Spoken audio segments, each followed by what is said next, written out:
vamos a hablar de seguir hablando de historias, de contar historias, que no solo se ha convertido en una manera más de romper barreras, innovar y dar voz a nuevos creadores a través de producciones de gran calidad, sino que puede ser y es, de hecho, como hemos visto, un buen negocio.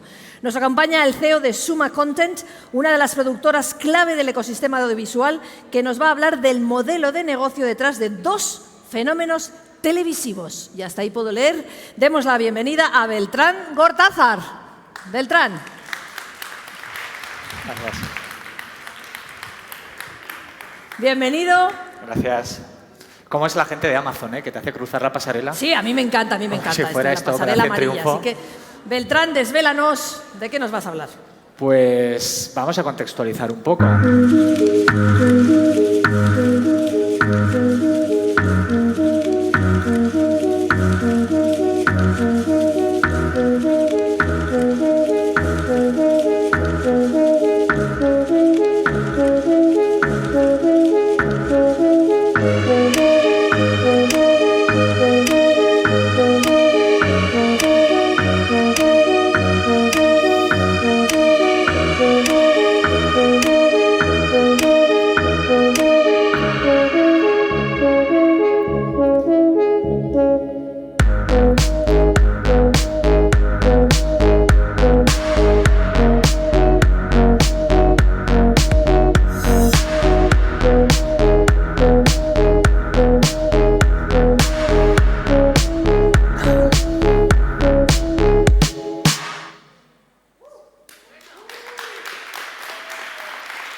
Muy buenas tardes. Muchas gracias a todos por venir.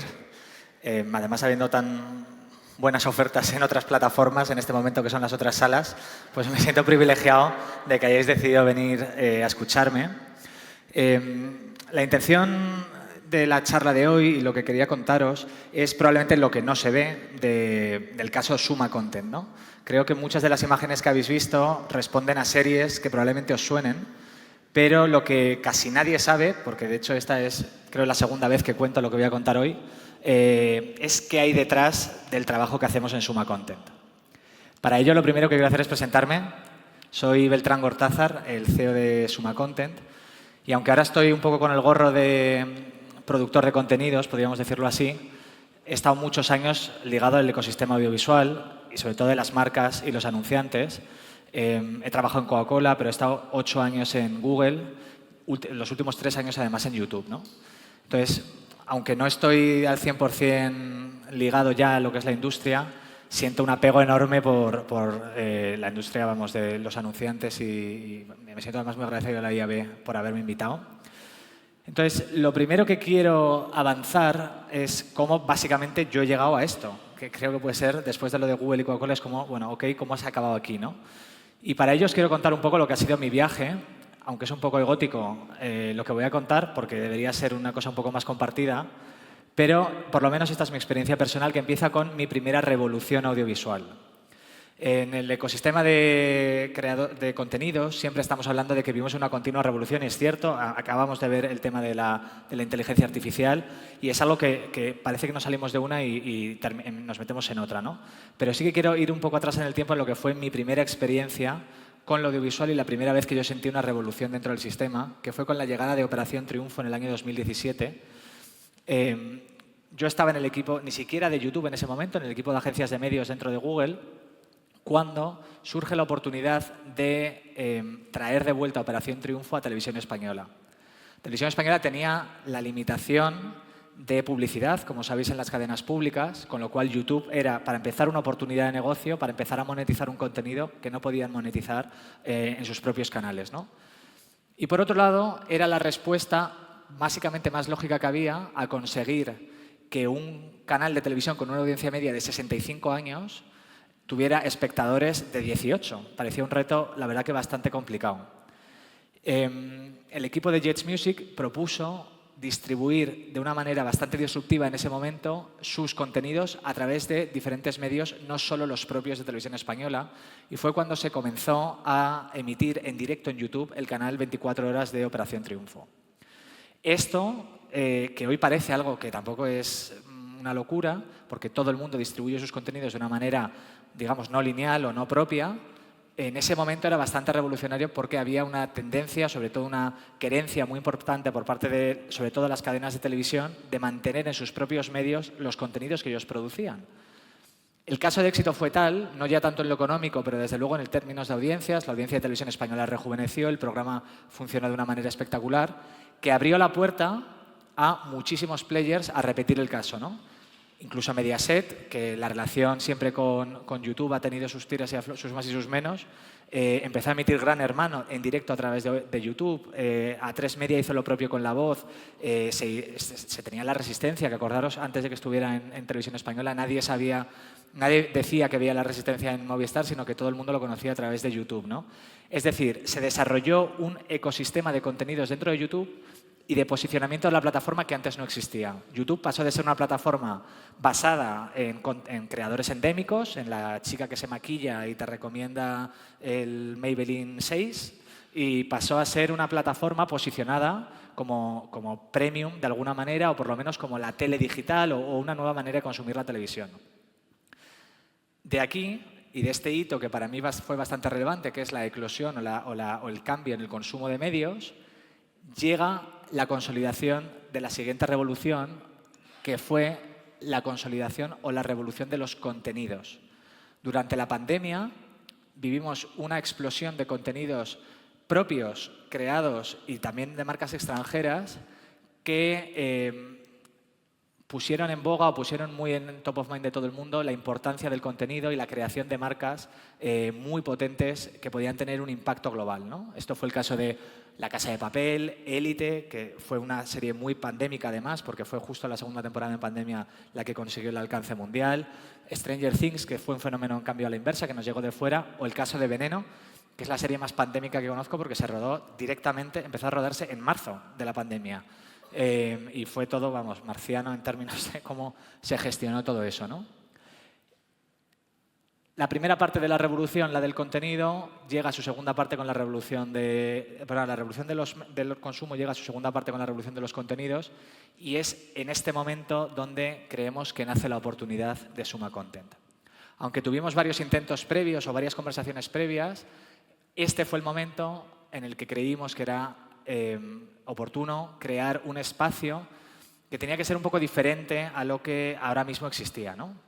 Es un espacio donde la creatividad está en el medio y con una serie de valores que tienen luego también un impacto en negocio. ¿Por qué digo esto? Porque lo importante de la marca en ese momento era ser plataforma y voz de nuevos talentos, que probablemente si no es por el altavoz de Suma, no habrían encontrado la oportunidad de generar ese proyecto o esa serie, o es difícil que alguien se las hubiera comprado.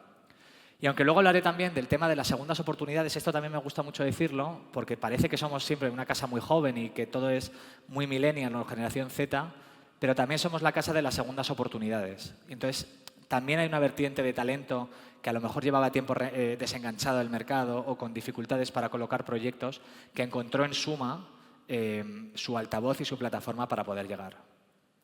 Para mí personalmente además fue un reto importante, aunque luego lo veremos en términos de operaciones, porque yo me enfrenté de pronto a un modelo de negocio donde las máquinas o mis máquinas tenían sentimientos. ¿Qué quiero decir con esto? Yo, como os he dicho, estaba en Coca-Cola, estaba en Google. Ante cualquier problema que había en Coca-Cola, venía un ingeniero, cambiaba la tuerca, echaba aceite y seguían saliendo Coca-Colas.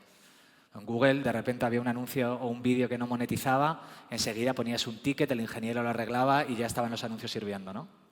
Aquí me enfrentaba en un momento en el que la máquina que hace mi producto podía tener un mal día, o podía estar enfadado con el mundo, o tener una desavenencia con la máquina de al lado.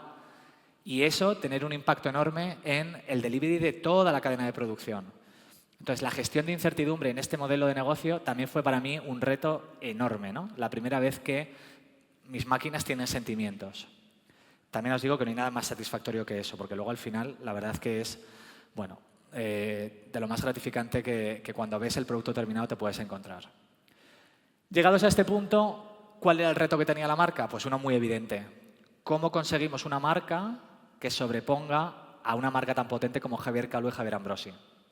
Es decir, ¿cómo generamos una marca que trascienda a ellos? Ellos es evidente que es un motor comercial enorme y nos ayudan mucho su imagen a poder posicionar proyectos de otros. pero ¿te iban a comprar proyectos de otros si no están los Javis detrás, ni escribiendo ni dirigiendo? Pues esa era la gran duda, ¿no? Había una cosa que nos inspiraba mucho en ese momento, que era Globomedia. No sé si os acordáis que Globomedia fue fundada por Emilio Aragón, pero al muy poco tiempo nadie se acordaba de que Emilio Aragón estaba detrás de Globomedia. Cuando veías una serie en los 90, cuando veías Un paso adelante, Compañeros, bueno, cualquier serie de ese momento y veías el sello Globomedia, tenías más o menos la idea de que podía ser una buena serie, pero no lo asociabas con Emilio Aragón, ¿no? Pues ese tenía que ser un poco el reto último que tenía Suma Content. Y ahí tuvimos nuestro primer paso, que fue Cardo. Cardo es una serie en términos de producción o de presupuesto pequeño, pero fue nuestra primera gran oportunidad para demostrar que Suma Content como marca puede generar productos más allá de Javier Calvo y Javier Ambrosi.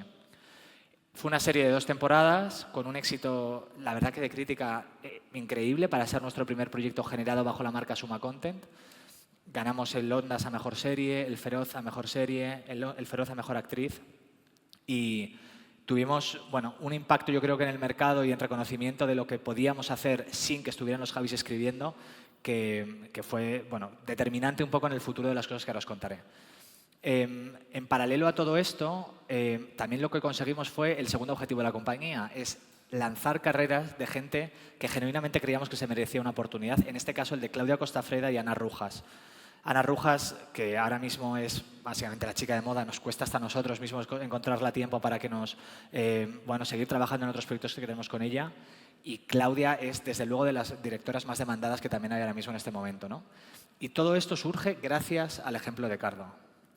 Nos llega el siguiente reto, que es consolidar este modelo, ¿no? Es, tenemos un proyecto no escrito ni dirigido por los Javis que es capaz de ganar premios, que es capaz de tener relevancia y que es capaz de ser relevante para la plataforma a la que se le hemos vendido.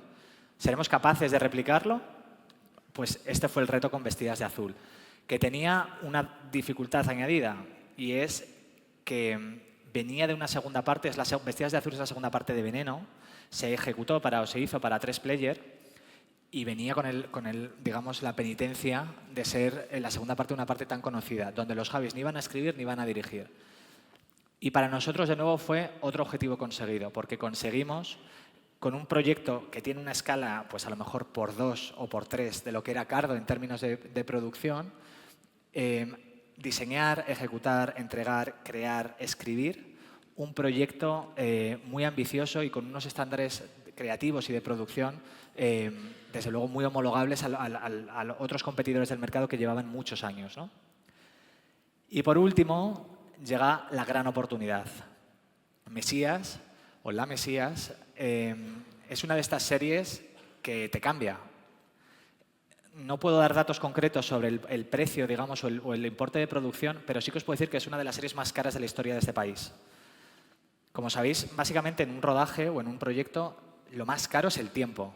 Cuanto tú más tiempo tardas en rodar algo, pues siempre es que es más caro, ¿no? O sea, para que os hagáis una idea, Almodóvar, en un proyecto top para él, son 10 semanas de rodaje, es lo que te puede hacer entre 9 y 10 semanas de rodaje. 8 es lo que te haría más o menos cualquier director en una película, ¿no? Pues La Mesías fueron 26 semanas de rodaje, para que os hagáis la idea. 26 semanas en Cataluña, con lo que implica eso en preparación, porque para rodar 26 semanas prácticamente es el doble que tienes que preparar. Entonces, es un proyecto en términos de operaciones, de negocio y de marca que te cambia. Y además era tal la expectación que había que yo le decía mucho a los Javis y digo, que sabéis escribir y dirigir lo sabe todo el mundo. Que sabemos producir está por demostrar.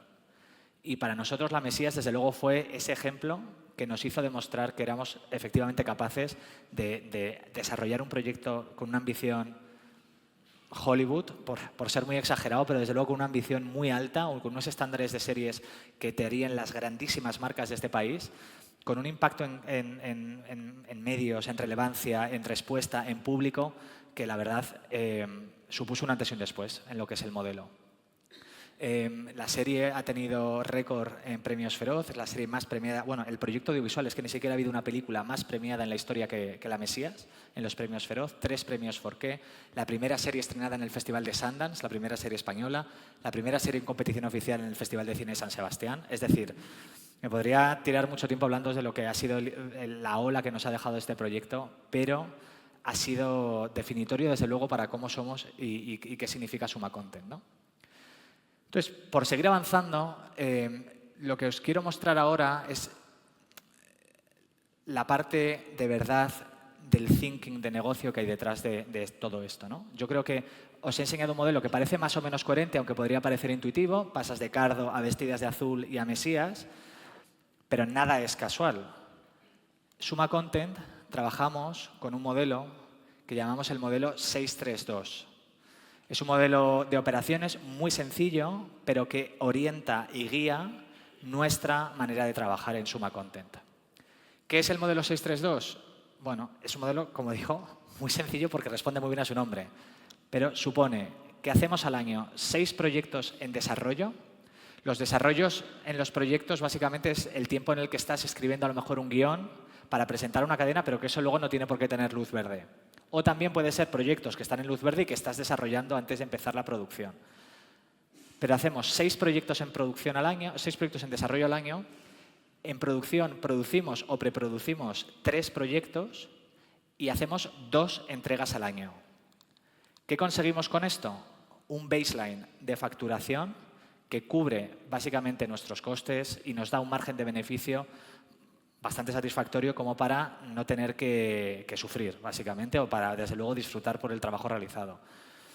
Esto, además, tiene otra vertiente muy importante y es el poder de decisión que nos deja a la hora de elegir los proyectos. Que eso es muy importante para defender la creatividad, porque nosotros no tenemos que estar haciendo todo por pagar una P&L o una serie de costes fijos. Tenemos una capacidad de decisión enorme, de levantarnos de una mesa, de no hacerlo, o de si el proyecto no es lo que queremos para el autor, irnos, porque no pasa nada, no tenemos por qué hacerlo, ¿no?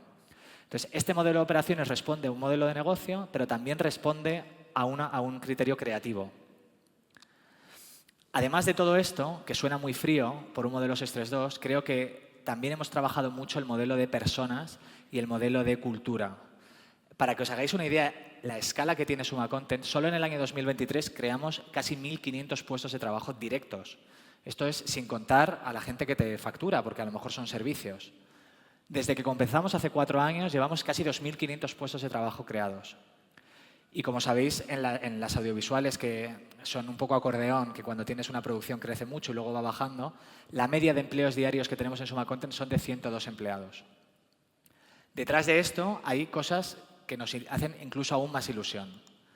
El 52% de las personas que tenemos trabajando en Suma Content o que han trabajado de esos 2.500 puestos de trabajo son mujeres.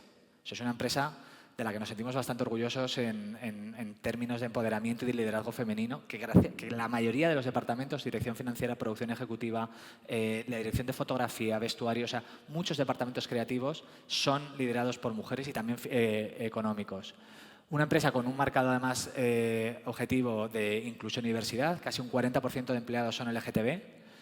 Y lo que os decía antes de las segundas oportunidades, lo tenemos aquí también con el número de empleos creados para mayores de 50 años.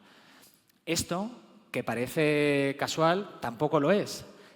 Una empresa con 3 chavales de 30 años nunca iba a llegar a donde ha llegado si no lo complementas con una experiencia de gente que de verdad nos ayude y nos guíe. Porque no teníamos ni idea de producir ninguno de los 3. Yo venía de Google y ellos venían de escribir Veneno, quiero decir. De ahí a saber ejecutar la Mesías, si no es porque tenemos un equipo que ha complementado mucho a las skills que teníamos los 3, habría sido imposible, ¿no? Y a partir de ahora, ¿qué es hacia dónde vamos? ¿Qué es lo que nos estamos imaginando? Pues básicamente consolidar este modelo, ¿no? Creo que hemos demostrado en el año 2023 que este modelo de operaciones y de espíritu, digamos, ha funcionado. ¿Dónde está el reto? En seguir construyendo en la misma dirección y demostrar que no ha sido un pico, que no ha sido una cosa casual, que no ha sido una cosa puntual de un año, sino que es un modelo sólido, que funciona y que está perfectamente orientado para ser sostenible, ¿no? Si comprobamos los proyectos que tenemos este año para ver si efectivamente estamos en la buena dirección, estos son algunos de los proyectos que hemos anunciado este año, que me encantaría hablar de ellos un minuto, por lo menos. En primer lugar, hemos terminado de rodar la serie Superstar, que es una serie sobre todo el universo de Tamara, Ámbar Llurena / No Cambié, con Nacho Vigalondo, de nuevo el ejemplo de persona con una segunda oportunidad, aunque Nacho desde luego no lo necesita, estuvo nominado al Oscar, quiero decir, y es uno de los mejores creadores para mí que hay. Ha desarrollado y ha filmado una serie con una pátina surrealista increíble y es nuestro primer original para Netflix. Para nosotros este era un reto también muy importante porque, siendo un poco sinceros, tú la puedes fastidiar en una serie para filming, que no deberías, pero podrías, porque el impacto que vas a tener es menor. Ahora, si la fastidias en una serie para Netflix, se entera todo el mundo. Entonces, el proyecto que teníamos que hacer con Netflix tenía que ser un proyecto ganador y asegurarnos que este primer proyecto, desde luego, no nos generara, digamos, un paso para atrás o una distorsión. Y esto es lo que, gracias a Nacho, creo que vamos a conseguir. La serie, la verdad, es un cast lleno de estrellas y estamos deseando que se estrene. La otra serie que también tenemos anunciada para este año, que se ha terminado de rodar, se llama Mariliendre. Es una comedia musical con A3 Media. Es la mezcla, básicamente, entre Paquita Salas y La Llamada, con un poco de cardo, en términos de cool y de fresco. Muy pensado para la generación Z, con estrellas de Operación Triunfo de esta generación, con cameos de muchos iconos pop de la historia de este país. Y tiene visos de convertirse en algo muy icónico, muy en el imaginario colectivo, al estilo de lo que pasó con Paquita, ¿no? Muy emocionados de empezar a rodar ahora en enero Mi querida señorita. Es un remake de la peli de Jaime Artiñán que protagonizó José Luis López Vázquez en los años 70.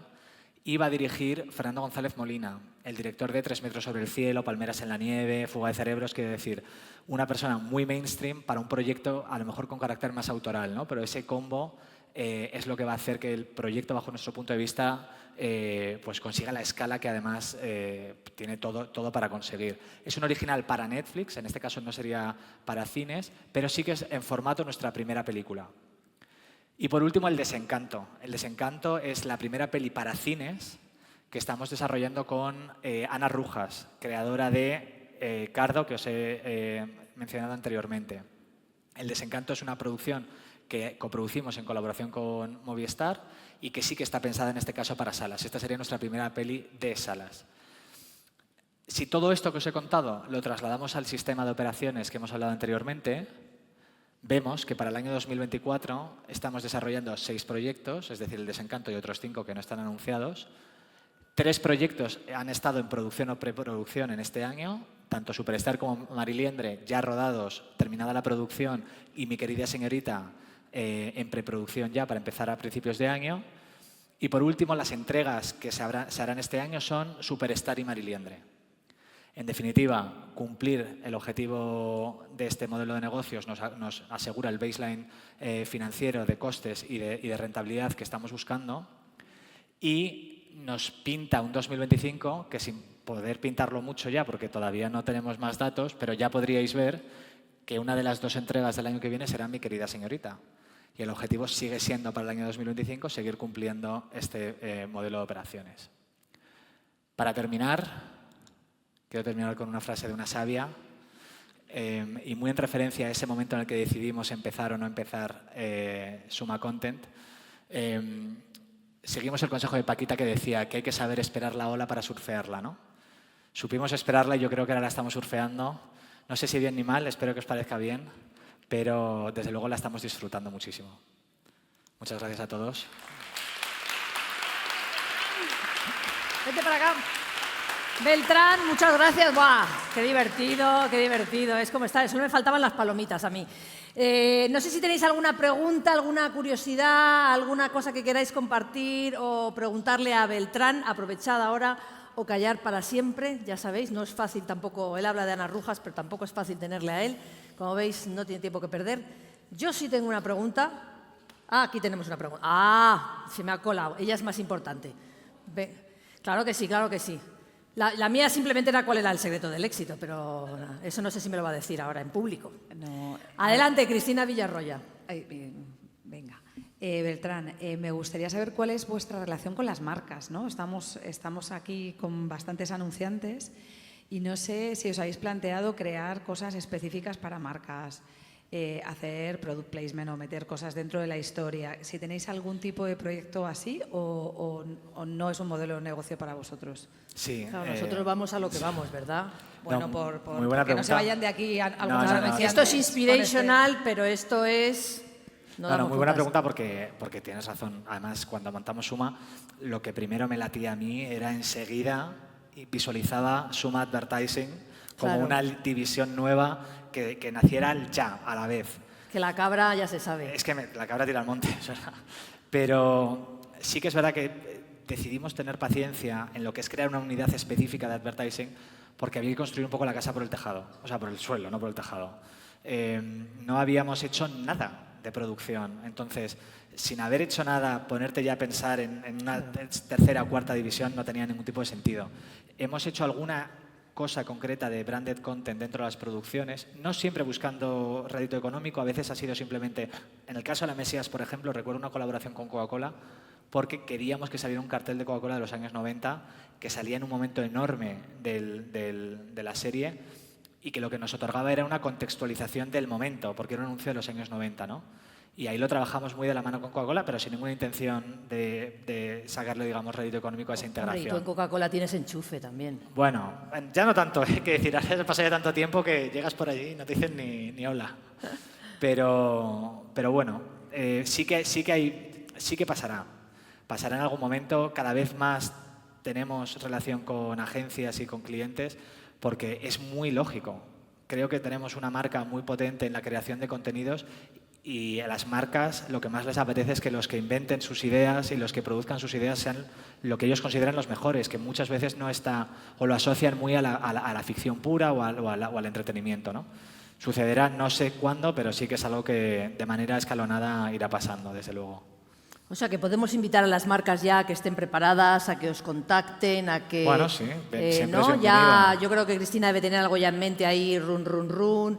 Bueno, o sea, esto va a caer, ¿no? O sea, que si alguien Tendrá que tiene... caer.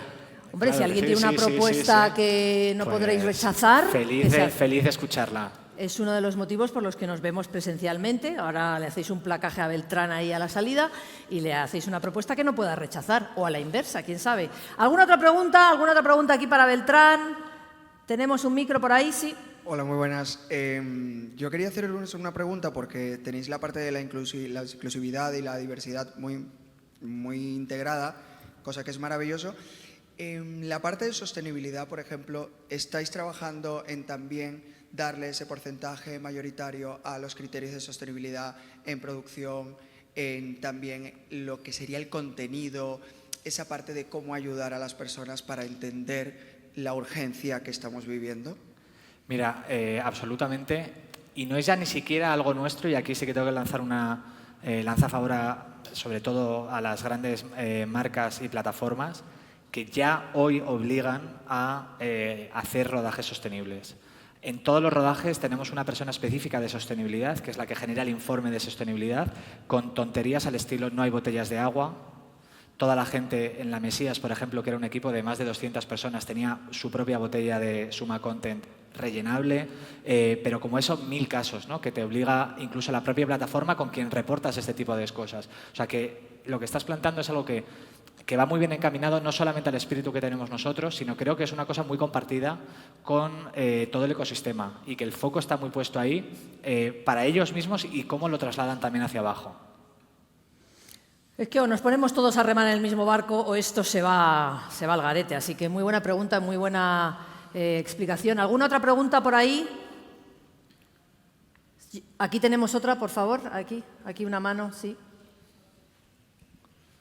Hola, muy buenas. Sí, quería preguntar cómo ves el año 2025, que sí, la industria tiene un poco sus altibajos.